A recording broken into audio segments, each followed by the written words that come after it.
Bienvenue dans cet épisode avec Caroline. Aujourd'hui, je suis trop contente de vous la présenter. Caroline, elle fait partie de ces entrepreneurs qui ont un grand why, un grand pourquoi en fait, et elle a décidé d'aller à 1000 à l'heure. Donc j'ai trop hâte en fait justement que tu nous dises, Caroline, qui es-tu en quelques mots? Salut Laurence. Eh bien, moi je suis belge, expatriée en Espagne, et je suis arrivée dans le sud de l'Espagne juste avant le Covid. Mais j'avais une envie folle de changer de vie. Je voulais vivre au soleil, au bord de la mer. Et évidemment, ça ne s'est pas passé exactement comme je l'imaginais. Ben, je voulais un autre style de vie, plus de liberté, etc. Et ben, quand je suis arrivée, évidemment, c'était mon ressenti que j'étais enfin libre. Et puis le Covid est arrivé. Et donc, ben, j'étais à peine arrivé comme enfermé. Hmm. Euh, bon, là, ça allait encore. Enfin, tu sais, tu te demandes un peu. Bah, je pense que de toute façon, le confinement, c'était un peu un truc un peu particulier pour tout le monde. Mais moi, je venais d'arriver, j'étais toute seule avec mon chien. Et donc, ouais, c'était un peu. Mais pendant le confinement, etc., euh, ouais, j'avais l'impression que je le vivais bien, tu vois. Et Hmm. puis après, ben, tout était différent. Et là, je suis tombé dans un trou. Pendant un an, je n'ai pas dormi. Un matin, je me suis réveillée, j'étais remplie d'eczéma. Donc je me suis dit, oulala, je pense que j'ai amené avec moi des vieilles valises qui n'étaient pas réglées. Et effectivement, c'était difficile parce que bah, à ce moment-là, tu sais, moi, je comprenais pas ce qui m'arrivait. Je comprenais plus rien, en fait, hein. Hmm. Euh, mais évidemment, maintenant, avec le recul, bah, évidemment, c'était un cadeau. Tu sais, j'avais vécu, j'ai jamais été salarié, moi, donc j'ai toujours été entrepreneur. Et ben, je m'étais principalement occupé que de ça dans ma vie, en fait. Et donc, il y a plein de sujets dans ma vie que je me suis empressé de cacher, tu vois. Ben, en fait, à ce moment-là, tout est ressorti. Bon, il m'a déjà fallu le temps que je comprenne tout ça. Et j'ai toujours été très rebelle, hein, moi. Donc, il y a 10 ans, tu m'aurais dit que tu as des conditionnements, Caroline. Je t'aurais dit, moi, des conditionnements, mais je n'en ai aucun. Toi, tu n'en as pas. Et Je donc, du n'en coup, ai pas. Je suis une exception. non mais j'adore parce que en fait tu montres justement cet ego qu'on a tous en fait et qu'on traverse tous à un moment donné. Fait que finalement il y a un réveil qui se fait avec cette crise d'eczéma. Un truc de fou, quoi. Mais écoute, je te jure, la veille, je n'avais rien. Je me suis réveillé le matin, enfin, pendant la nuit. Je sentais bien que ma peau, j'avais une drôle de sensation, quoi. Je suis arrivé dans le miroir, j'étais, mais dévisagé, quoi. Hmm. Bon, là, j'ai quand même compris que, tu sais, même pendant le confinement, etc., quand t'as pas envie d'aller voir, tu vas pas voir. Bah là, j'avais pas trop le choix. Ah oui, là c'était en pleine face si je comprends bien. Ah bah oui, Enfin bon, ça m'arrangeait bien parce que tu vois, à cette époque-là, il y avait encore les masques. Hmm. Donc pour sortir, etc., je pouvais mettre mon masque, j'étais très contente. Mais bah, j'ai toujours travaillé sur les émotions, etc. J'étais déjà sophrologue avant, etc. Donc je veux dire, enfin, j'ai tout de suite compris que là, il y avait un gros truc qu'il fallait aller travailler. Et donc effectivement, ça a duré, j'ai cherché, j'ai cherché, j'ai cherché. Et, euh, et ça a quand même duré un petit temps. Et ben maintenant, avec le recul, évidemment, je me rends compte qu'en fait, ben oui, c'est comme si j'avais vécu 40 ans de ma vie, tu vois, avec un costume, Ah ouais. tu vois. Et tu étais sophrologue. Tu étais déjà sophrologue. Mm. Alors est-ce que tu veux bien expliquer? Tu es la première à venir au micro après 4 saisons comme ça entre sorcières. Tu es la première à arriver avec ce métier. Quelqu'un qui ne connaît pas la sophrologie, qu'est-ce que tu lui dirais? Qu'est-ce que c'est? Ben, c'est un retour au corps. Et donc, donc c'est beaucoup des exercices de respiration, de méditation, donc ça te régule le système nerveux, etc. Mais à la base, j'ai fait cette formation-là. Mon premier métier, c'était diététicienne, en fait. D'accord. Et quand j'étais adolescente, j'ai eu des troubles de comportement alimentaire. Et quand j'ai commencé mes études, je ne voulais pas faire ces études-là parce que, ben, tu sais, enfin, diététicienne régime. Hmm. Et donc, je n'avais pas de conditionnement, donc j'étais rebelle. Mais voilà, donc j'avais quand même, voilà, à cette époque-là, j'avais quand même retrouvé une relation à la nourriture qui était redevenue normale. Et donc j'avais évidemment cette conscience que les régimes, moi, ça me faisait peur. Enfin, pas que ça me faisait peur, mais je savais très bien que c'était du poison, en fait. Bon, Mhm. j'ai quand même fait mes études. Et j'écoutais mes profs parler, mais je sentais, tu vois, à l'intérieur que j'en étais malade de les écouter parler, quoi. Mais bon, moi, je suis comme ça, je veux bien croire tout ce qu'on me dit, mais d'abord, je vais essayer. Mhm. Donc, toutes leurs conneries, je les ai essayées, et c'était reparti, quoi. C'était la catastrophe. Et donc, je me suis dit, bah, ça commence bien, ta vie professionnelle, tu vois. Mhm. Surtout qu'en plus, je savais très bien que je voulais pas travailler dans un hôpital, etc. Je savais très bien que moi, ce que je voulais, c'était avoir un contact avec les gens, et je voulais faire des consultations, en fait. Et donc, ben, mes premières consultations, j'étais mal parce que, tu sais, au début, j'avais pas, c'était mon seul outil en fait. Donc, il fallait un peu que je compose. Donc, je notais un peu ce que j'avais appris, mais il y avait des trucs, je me disais, mon Dieu. Mais j'ai eu beaucoup de chance, hein. J'ai eu directement des clientes complètement pas disciplinées. Alors, mais je me souviens, la première, je m'en souviens parce que elle est revenue à la deuxième consultation, tu vois, avec son plan alimentaire que je faisais à cette époque-là. Elle était morte de rire. Et elle me dit, oui, je n'ai rien suivi de ce que vous m'avez raconté. Je me suis dit, oh mon Dieu, heureusement, tu vois. Et donc, elle a commencé à m'expliquer, ah oui, ça, j'ai fait ça, j'ai fait ça. Et je me suis dit, mais attends, c'est merveilleux, parce que la nana, elle est en train de m'expliquer comment je dois faire, tu vois. Et donc, j'ai appris, en fait, beaucoup, parce que moi-même, je savais que j'avais des outils que j'avais trouvés pour moi, etc. Mais tu sais, chacun est comme il est. Et donc, j'ai d'abord commencé par écouter mes clientes qui m'ont donné plein d'informations. Il y en a aucune qui écoutait ce que je lui disais. Et donc, forcément, comme moi, je les écoutais, je trouvais ça très intéressant. Donc, j'ai essayé avec la suivante. Enfin, tu vois. Mhm. Et puis, ben, oui, il y a eu cet aspect relationnel, émotionnel, pardon, euh, auquel moi j'ai été confrontée, etc., quand j'étais adolescente. Et c'est pour cette raison-là que j'ai commencé ma formation de sophrologie. Et puis, ben, comme d'habitude, moi, quand je fais une formation, je fais tout, j'essaye tout. Et moi-même, il y a plein de trucs qui se sont transformés quand j'ai commencé vraiment ma formation de sophrologie, même, alors pas que par rapport à mon activité professionnelle, mais ma vie s'est complètement transformée. Je commence à faire plein de trucs, enfin, j'avais des idées plein la tête, je faisais des projets de malade. Et j'arrivais à faire tout, quoi, tu vois. Ça m'a vraiment reconnecté à ce feu que tu as à l'intérieur qui te donne la niaque pour faire quasi l'impossible, quoi, tu vois. Et bah, évidemment, on m'a toujours dit que j'étais folle. Tu sais, c'était il y a 20 ans cette histoire-là. Donc, déjà, premièrement, arrivé il y a 20 ans avec des idées sur la diététique complètement différentes. Ça pas toujours. Bah ouais, j'ai eu des clients qui m'ont traité de folle, en fait. Mhm. Oui, parce que Et finalement, tu étais avant-gardiste dans ton approche, là, ouais. en fait, dans ce que Ouais. j'entends, est-ce que tu vas me confirmer, mais c'était une alimentation intuitive finalement que tu emmenais. Exactement, voilà. Et donc, avec de fil en aiguille, avec toutes les formations que j'ai fait, ben, ouais, j'ai pas suivi une méthode, mais j'ai développé ma méthode à ma manière d'alimentation intuitive. Mais tu sais, à cette époque-là, tu l'as certainement, hein. Tu vois le bouquin, euh, le dictionnaire Des des maladies. maladies. Ouais. Ouais, déjà à cette époque-là, je l'utilisais. Et tu vois, la nana, elle avait un problème de transit ou un truc comme ça. Et à consultation, je lui lisais des textes, quoi. Et donc, alors voilà, mais il y a quand même des personnes qui étaient ouvertes et qui ont fait, en fait, hein. Et je me souviens d'une qui me disait, c'est quand même bizarre pour une diététicienne. Je dis, bah, Mais t'es venu. Mais j'adore parce qu'en fait, tu es venu apporter cette magie.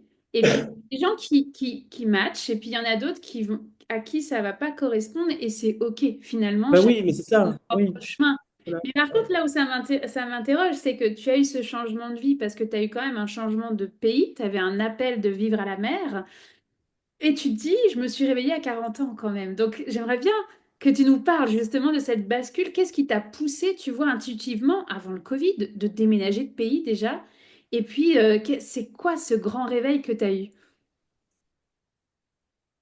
Ben, en fait, dans ma vie, la seule chose qui a fonctionné, c'était mon boulot. Et donc, ben, j'ai tout mis de côté. Je me suis dit, bon, il n'y a que ça qui fonctionne, je vais aller là-dedans. Et j'avais l'impression d'être très heureuse, tu vois. Mais oui, j'étais heureuse dans mon boulot, etc. Parce que ça fonctionnait, je faisais des formations. Tu vois, je sentais que j'évoluais, etc. Et en fait, ce qui s'est passé, c'est un jour, euh, j'étais couché dans mon canapé. J'allais très bien, hein, j'avais absolument pas de problème de santé. Et il y a une phrase qui m'est venue qui m'a dit, t'es en train de mourir. Tu vois, je me suis dit, ben, comment ça, je suis en pleine forme, tu vois? Mais T'as bon, entendu ça m'a ça c'est dans quand même l'oreillette? interpellé. Ouais. Mais tu vois, c'est quand même interpellant. T'as une phrase qui te vient comme ça, tu dis, c'est quoi là? Et puis donc, du coup, j'ai un peu fait attention. Et là, je me suis dit, mon Dieu, j'en ai encore des frissons rien que de l'expliquer. Et je me suis dit, mais en fait, c'est ton âme qui est en train de mourir, quoi. Et donc, ça, c'est un truc, tu sais, il y a des gens qui m'ont dit, vous êtes courageuse. Ben attends, quand tu ressens ça, ben tes peurs, tu peux faire n'importe quoi, hein. Enfin. Et c'est vrai, en fait, c'était tellement ça. Ouais, c'était vraiment ça en fait. Il y a des moments et je m'ennuyais pas parce que j'étais super occupé tout le temps, etc. Mais je me rendais effectivement compte qu'il y a des moments où j'arrivais à m'ennuyer alors que je vivais, enfin que j'étais pas en train de pleurer dans mon canapé ou de rien faire, quoi, tu vois. Et là, je me suis dit quand même, ça m'a quand même fait un électrochoc en fait, hein. Et suite à ça, je sais plus exactement les dates, mais c'était dans ces eaux-là. Il y a eu une dispute familiale avec mon frère. Et je me suis souvenu que 20 ans avant, j'avais pris l'avion pour aller à Barcelone et je suis sorti, je me vois encore quoi, je suis sorti de l'aéroport, j'avais l'impression qu'on m'avait fait un lavement et je me suis dit un jour je vivrai en Espagne. Tu savais. Puis ça m'a... Bah à cette époque-là oui, puis je me suis dit ouais n'importe quoi, enfin, tu vois. Et plus ou moins c'est assez... Ah bah oui quand il y a eu la dispute avec mon frère, euh, je me suis souvenu de ce moment-là, je me suis dit je me casse. Et puis, je me suis donné, bon, je me suis dit, tu vas quand même un peu te calmer parce qu'il faut quand même que tu apprennes l'espagnol, etc. Je parlais rien du tout d'espagnol. Wow. Et après, je me suis dit, mais tu vas aller où? En Espagne, c'est bien beau de dire que tu pars en Espagne, mais tu vas aller où? J'ai vu Malaga dans ma tête, ici, là. Malaga. J'avais jamais mis les pieds à Malaga. Ça, c'était, je sais plus, septembre, octobre. Et donc, je me suis dit quand même, tu vas quand même pas aller t'installer définitivement dans une ville où tu n'as jamais mis les pieds, quoi. Donc, quand même. Ça, c'était octobre. Et puis, septembre suivant, je suis quand même venu passer 3 semaines à Malaga. Entre-temps, j'ai commencé l'espagnol, j'étais obsédé. J'ai appris dans mon salon, j'ai pas pris de cours, hein. Mais j'étais tellement obsédé. Moi, je suis comme ça, tu sais, quand j'ai un truc en tête, je suis obsédé. Je n'ai plus rien écouté en français pendant presque un an. Je suis arrivé à Malaga, écoute, je te jure, c'était un truc de fou, quoi. C'était d'une évidence. J'avais l'impression que j'étais chez moi, que j'y avais toujours vécu. Mm. J'avais jamais pris un cours d'espagnol. Bah, moi, je m'étais entraînée, tu sais, je parlais toute seule, je parlais à mon chien en espagnol, enfin, tu vois. Et je me vois encore à chaque fois, maintenant que que je reprends l'avion, je revois la scène à chaque fois que le gars qui est venu me chercher. Ouais, c'était un moment, mais c'était magique en fait. Et je me suis retrouvé dans le taxi et je me suis dit, mais en fait, je le comprends. Et je lui répondais. Tu vois, vraiment, quand tu es connecté à un truc, tu peux faire des trucs, tu peux apprendre quelque chose enfin, de manière intuitive. Enfin voilà, et donc j'ai passé 3 semaines là et j'avais connecté avec plein de gens, les Espagnols, ils sont super sympas. Je savais pas trop ce que j'allais encore faire avec mon boulot, etc. Donc j'avais même trouvé du boulot. Enfin, je me suis dit, c'est un truc de malade en fait. Tu vois, sur 3 semaines, quasi j'avais déjà refait ma vie, quoi. Mm. Et puis après 3 semaines, il fallait rentrer. Je sentais vraiment mon corps, il ne voulait pas rentrer, quoi. Bah, je suis quand même rentré. Mais donc je devais partir un an après. Et je me suis dit, mais je vais pas tenir, moi, un an. Et donc là, on était fin septembre 2019.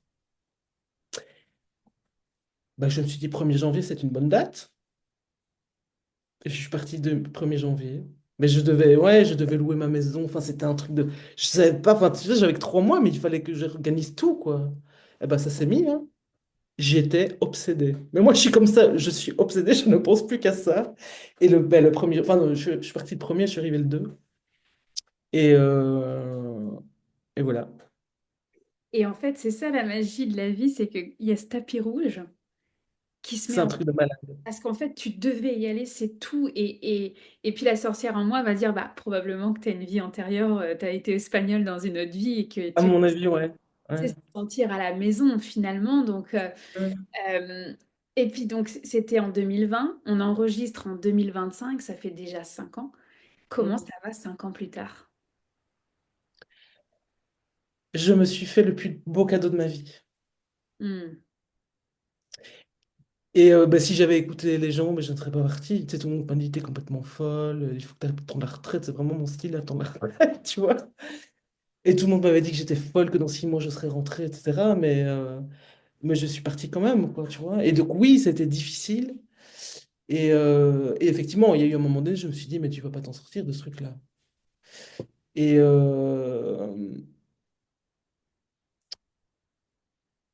et là, mais oui, j'ai eu. Je me suis retrouvée toute seule. Parce que pour finir, j'avais des contacts. Bah évidemment, tu sais, enfin, je dois pas t'expliquer, c'est pas toi que je dois expliquer ça. Tu changes de pays, tu changes ta perception de la vie, tu rencontres des gens, enfin, ça te donne des idées plein la tête.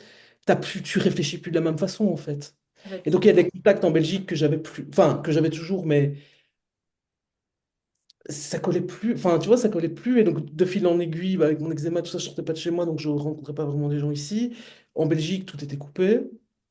Et donc, tu te retrouves dans un pays, alors j'adorais parler espagnol, etc., mais c'est quand même pas ta langue maternelle, c'est quand même pas la même chose, quoi. Et tu te dis, je suis toute seule, je vais crever. Tu hmm. vois? Enfin, Mais tu été non, face je à la vais crever. solitude. Voilà, ouais. Mais, enfin, non, je dis ça, mais je sais pas pourquoi, malgré les pires moments, je sais pas pourquoi il y a toujours un truc, je me suis toujours dit que ça allait aller. Et, bon, maintenant, c'est après 5 ans que je te dis ça, hein. Et en fait, ce qui a fait qu'à un moment donné, j'ai réagi. Je sais, ah, bah oui, ce qui s'est passé, c'est ça. C'est que j'ai voulu reprendre contact avec mon frère. J'ai mis 1 an pour le recontacter. Jusqu'au jour où je le faisais pas, parce que tu sais, t'as peur, comment est-ce qu'il va réagir, enfin, enfin, non, pas des conneries, mais voilà. Et là, je me suis dit, j'étais un jour à la plage et j'ai eu une tristesse en moi, mais j'avais l'impression que j'allais mourir de tristesse, quoi. Hmm. Et j'ai discuté de ça avec bah, la dernière amie qui me restait de Belgique. Et ouais, c'était quasi une crise parce que je voulais. Je dis, je sens que j'ai. Moi, ce que je sens, c'est que j'ai ce besoin de pardon, quoi. Et je dis, je me fous que ce soit pardonnable, pas pardonnable. Moi, j'ai besoin d'être en paix avec moi et enfin, oui, c'est mon frère, quoi. En plus, c'était une connerie, hein. On faisait tout des conneries, mais. Et, et ça a duré tout un temps. Et en fait, c'est ça qui a fait que j'ai réagi, c'est que je suis allé à la plage et je me suis dit, mais. C'est ça qui m'a donné la force, c'est pourquoi est-ce que tu fais les choses et qu'est-ce que tu veux vraiment, quoi. Et ce truc de pourquoi ça résonnait dans ma tête, quoi, tu vois. D'où le sommet du Grand Rail. Et justement, parce que on va en parler de ce projet, Ouais. parce que là, tu décris tellement, tu es partie du corps, tu es partie des émotions, tu parles des troubles alimentaires, tu parles de l'eczéma, tu parles de disputes dans la famille. Merci d'oser nommer tout ça parce que c'est pas tout le monde qui a cette capacité-là. Est-ce que tu dirais que ça a été des déclics de ton côté sorcière?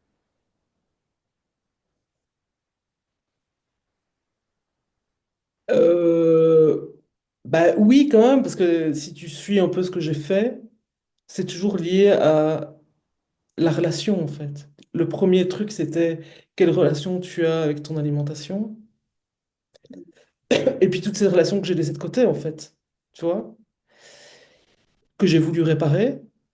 Mais après tout ça, c'est pas fini, mais le problème à la base, c'était la relation que j'avais avec moi-même, en fait.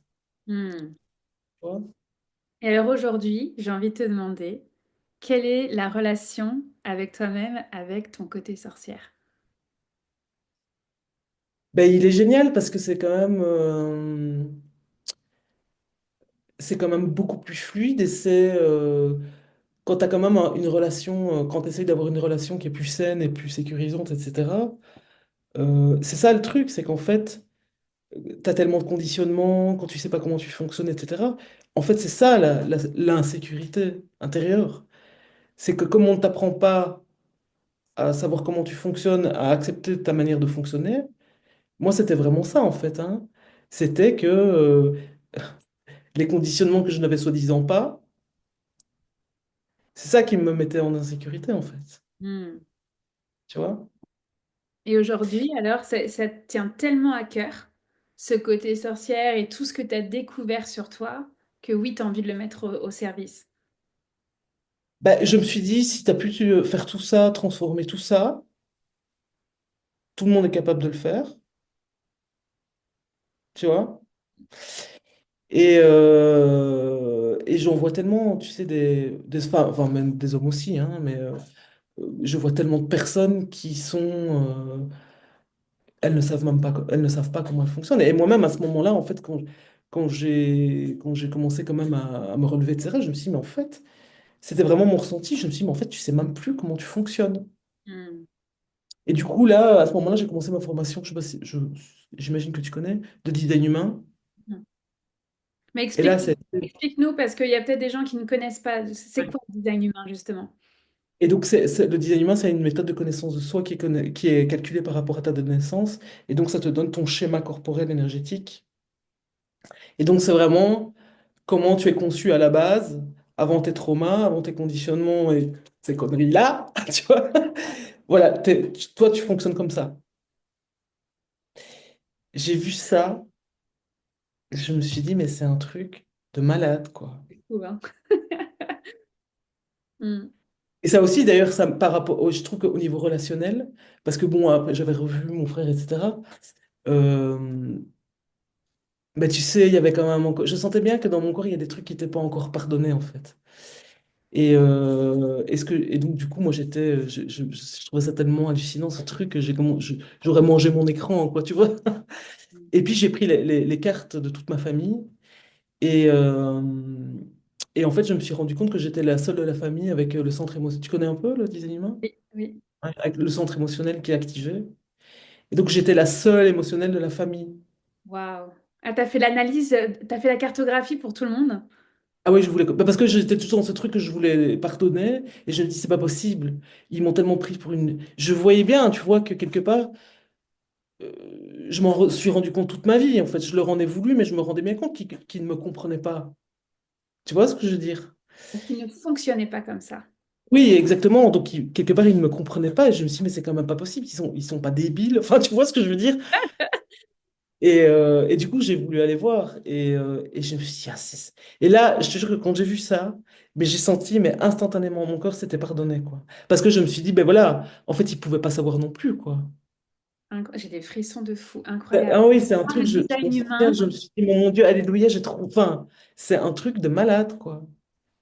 c'est hyper intéressant parce que j'ai pas fait la cartographie familiale, tu vois, et que ça me donne envie d'aller le faire parce que je l'ai fait pour moi, pour mieux me connaître et en tant qu'entrepreneur aussi, connaître ses forces, ses faiblesses, etc. Mais j'ai pas fait la cartographie familiale, puis je trouverais ça intéressant d'aller voir parce qu'effectivement, ça te permet de mieux comprendre tes relations finalement.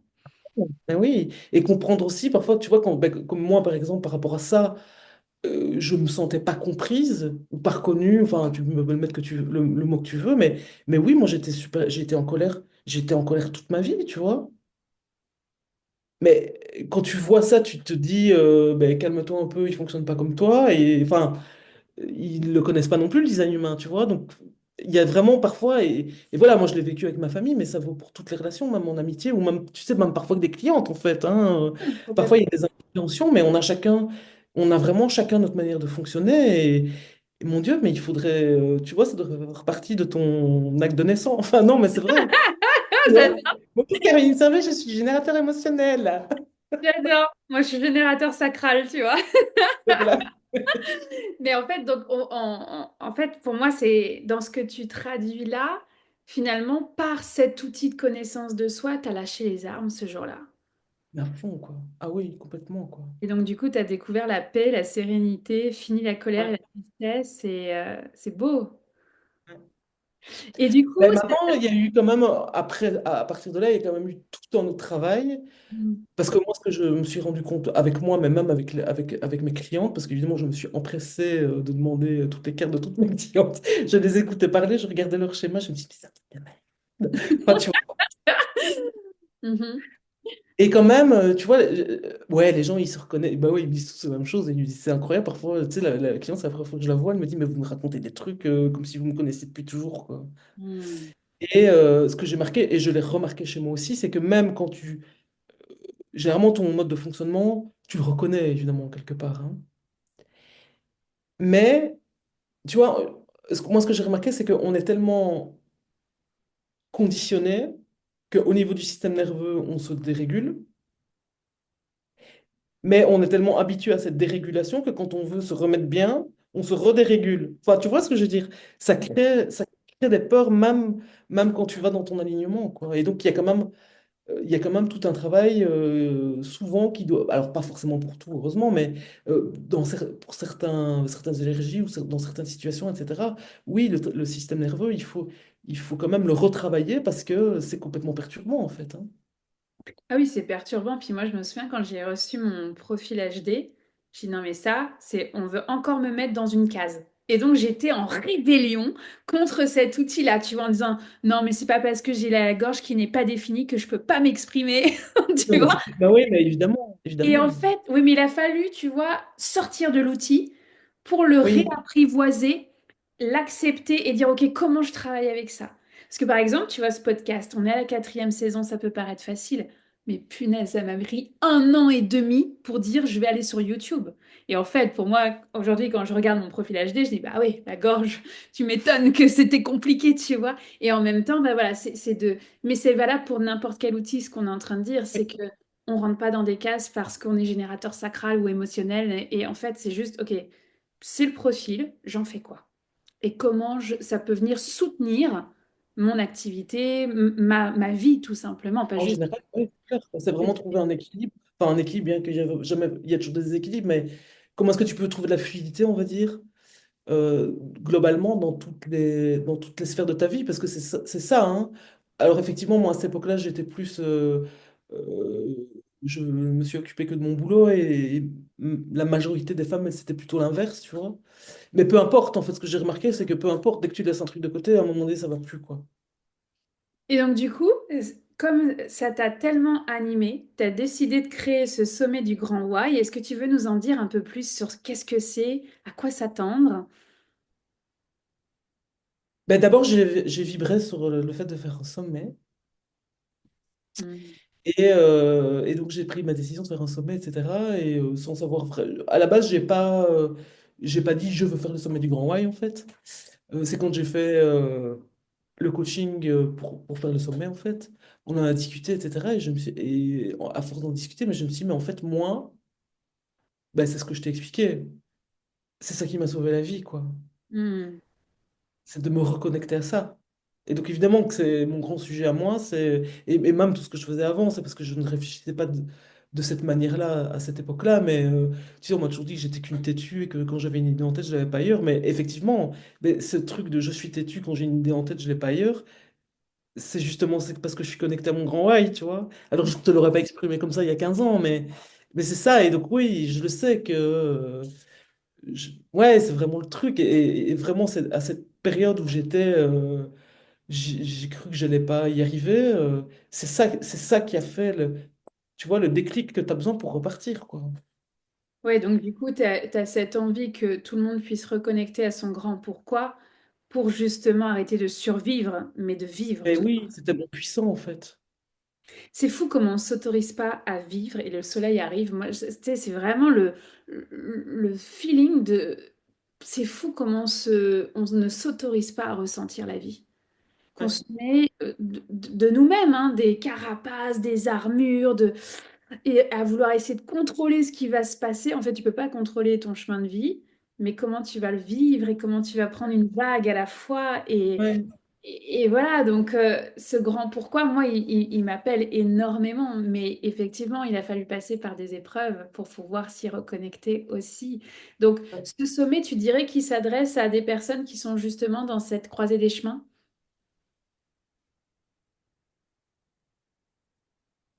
Oui, mais je pense qu'il y a des personnes. Ce que je pense aussi, c'est que il y a des personnes qui sont juste, qui en sont là, qui ne s'en rendent même pas compte. Tu Hmm. vois ce que je veux dire? Oui, Moi, qui... je vois des personnes qui s'ennuient, elles se rendent même pas compte qu'elles s'ennuient. Enfin, tu vois ce que je veux dire? Après, il y a un moment donné où tu en as marre. Et puis, tu vas dire, OK, ben là, je me relève de ce canapé. Oui. Mais donc, c'est effectivement les femmes, enfin les personnes en tout cas qui cherchent des solutions.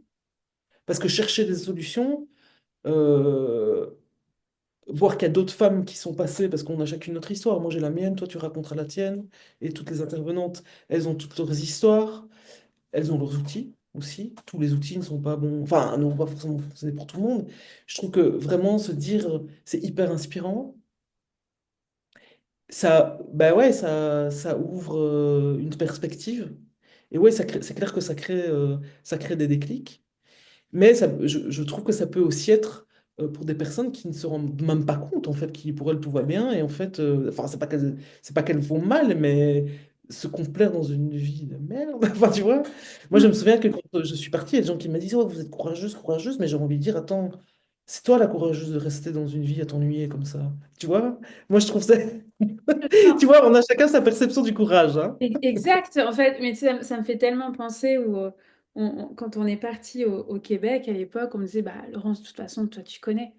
Non mais attendez, enfin moi j'ai mes tantes, mes cousines, mes oncles, mais c'est rebâtir une autre vie en fait. Donc bah oui, il y a une forme de courage, mais en fait le vrai courage c'était de dire après un burn-out, maintenant ça suffit, on va vivre ce rêve de petite fille où moi j'ai toujours dit à mes parents, je comprends pas pourquoi c'est maman qui a suivi papa. C'est la québécoise qui est venue en France et moi je savais pourquoi c'est pas le français qui est parti au Québec, tu vois. Donc c'est comme ça en fait, c'est suite à un burn-out, mais c'est justement c'est des périodes de réveil finalement, de se Ouais, réveiller à sa ouais. propre vie. Et est-ce que pour toi, on a besoin de passer par l'épreuve pour se réveiller à son grand pourquoi?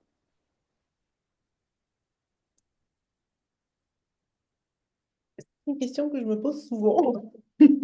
Tu vois, dans ta clientèle, tu vois, les femmes ou les hommes que tu accompagnes, est-ce qu'ils sont tous passés par une épreuve? Pour que ceux qui nous écoutent se disent, OK, déjà, c'est normal, on a tous des épreuves, parce qu'on a tous notre propre vie, puis il y a ce qui est public, ce qui ne l'est pas. Et puis, on est là pour inspirer justement ceux qui sont sur le Oui. canapé et qui ont envie de, tu vois, respirer de nouveau et de se reconnecter à ce grand pourquoi.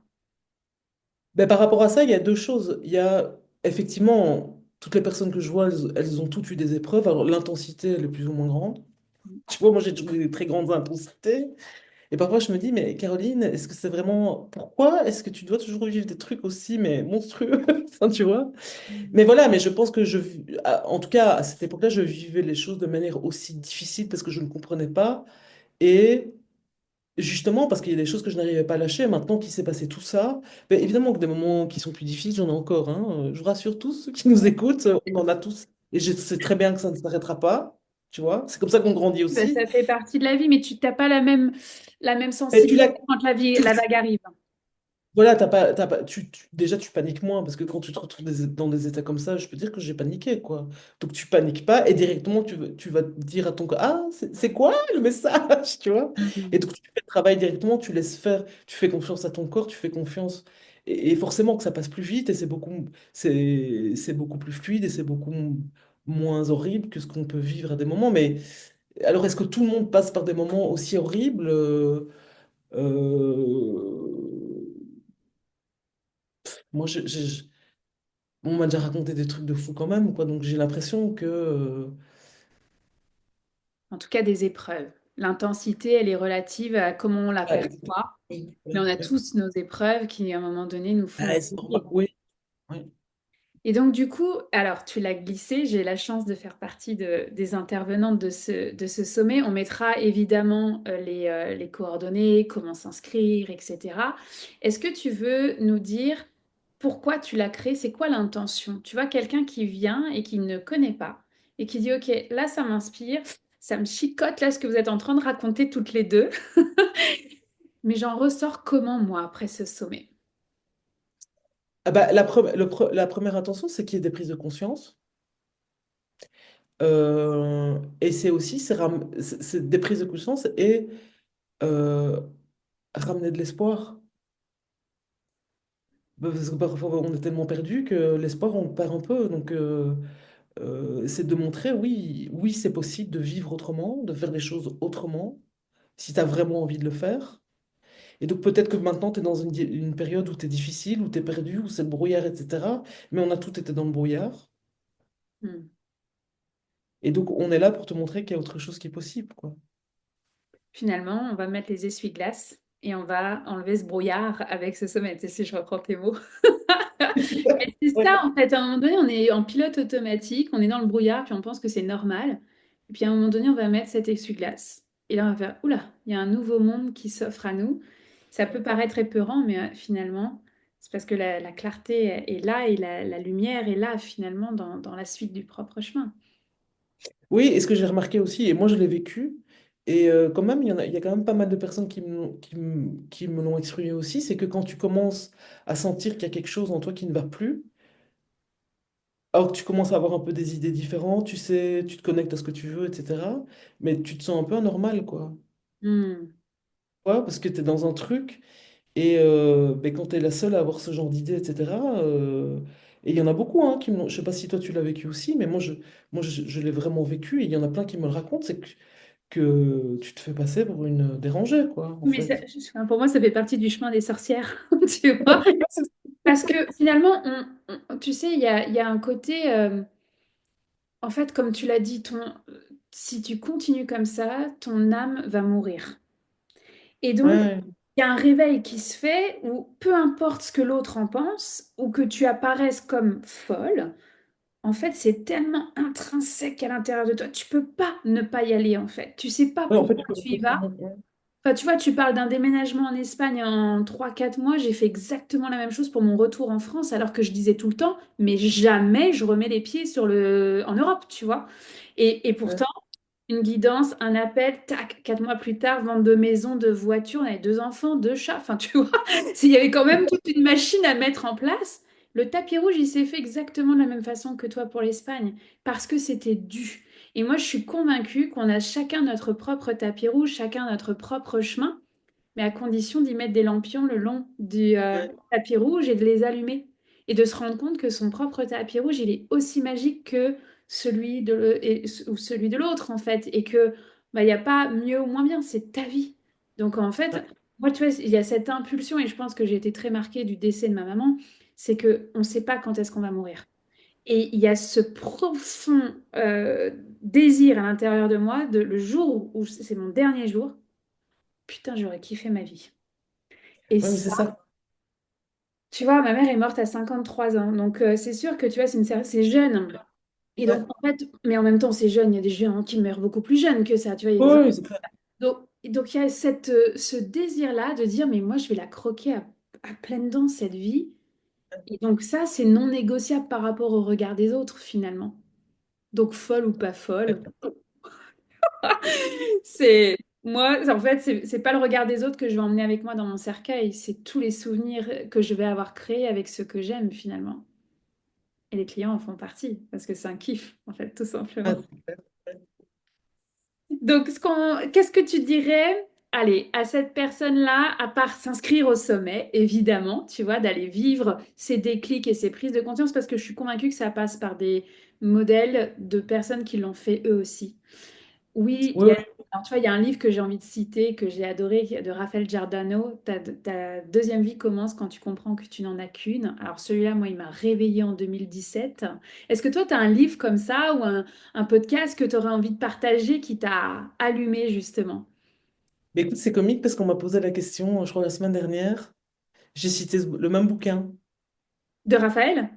Oui. Incroyable. Bah, alors, je mettrai les coordonnées en commentaire. Oui, oui, oui, il est génial ce bouquin. Il est vraiment. Je l'ai lu en une fois. Je suis Ouais. pas sortie de chez moi. Je vois très bien, moi, quand tu es arrivé, j'étais dans un café, et 24 heures sur 24, ce café, je suis allée jusqu'au bout. Et en fait, il y a vraiment eu ce réveil de dire, mais en fait, ma vie, elle commence maintenant. À fond, quoi. Ouais. Ok, donc on mettra ce livre en commentaire, on mettra aussi le sommet. Qu'est-ce que tu dirais comme mot de la fin? Le message que tu as envie de faire passer aux sorcières et magiciens qui nous écoutent. Ne t'arrête jamais. Hmm, j'ai des frissons. Ne t'arrête jamais de vivre finalement. Oui, même si tu fais des conneries, on en fait tous des conneries, on fait tous, et encore maintenant, parfois je me dis, mais pourquoi est-ce que tu étais faire ça? Mais, et alors, est-ce que c'est si grave? On apprend en fait, hein. Quand on fait des choix de merde, ça nous apprend toujours quelque chose, et donc, si tu veux quelque chose, mais moi je m'arrête jamais. Hmm. Et voilà, et donc, oui, tu passes par des moments parfois plus difficiles, mais ça vaut la peine, quoi. Enfin, qu'est-ce que ça t'apporte aussi après, quoi? C'est juste, franchement, parfois je me dis, mais en fait, autant ça a été tellement difficile, mais tu as eu la récompense à la même intensité, quoi, tu vois? Même peut-être encore plus haut, quoi.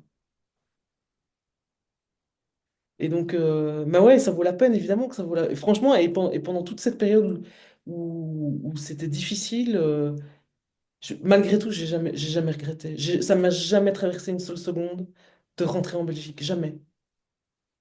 Et tu vois, même dans les périodes difficiles, j'aurais pas fait marche arrière. Et en même temps, c'est les vagues de la vie, tu vois, parce que moi, j'aurais jamais pensé revenir en Europe. Et finalement, la vague suivante, c'était de rentrer en Europe, quand c'était juste finalement. Fait que en fait, ne t'arrête jamais de suivre cette étincelle qui est à l'intérieur de Ah toi. oui, c'est ça. Ouais. Hmm. Bah, merci Caroline pour ce témoignage avec toute ton authenticité, d'oser aussi nommer les moments difficiles, tu vois, que ça représente le chemin de sorcière, c'est pas un long fleuve tranquille et ça prend du courage de venir le dire, donc merci beaucoup. Mais je pense que c'est vraiment quelque chose qui est hyper important parce que, tu sais, parfois on montre, ah oui, je suis à la plage, je fais ceci, je fais cela. Oui, ça fait partie de la vie, mais il faut arrêter de faire croire aux gens qu'un jour on n'a plus peur ou qu'un jour on n'a plus de moments qui sont difficiles. Enfin, c'est faux, en fait. On avance avec nos peurs à tous les jours, donc Oui, c'est ça. eh ben merci en tout cas pour tout ça et on met les liens évidemment en dessous de l'épisode et on vous dit à très bientôt donc pour le sommet du Grand Y qui a lieu le 20 mai. Et Ouais. qui voilà, sera, j'en suis convaincue, une belle réussite. Fait que merci Caroline. Des bisous.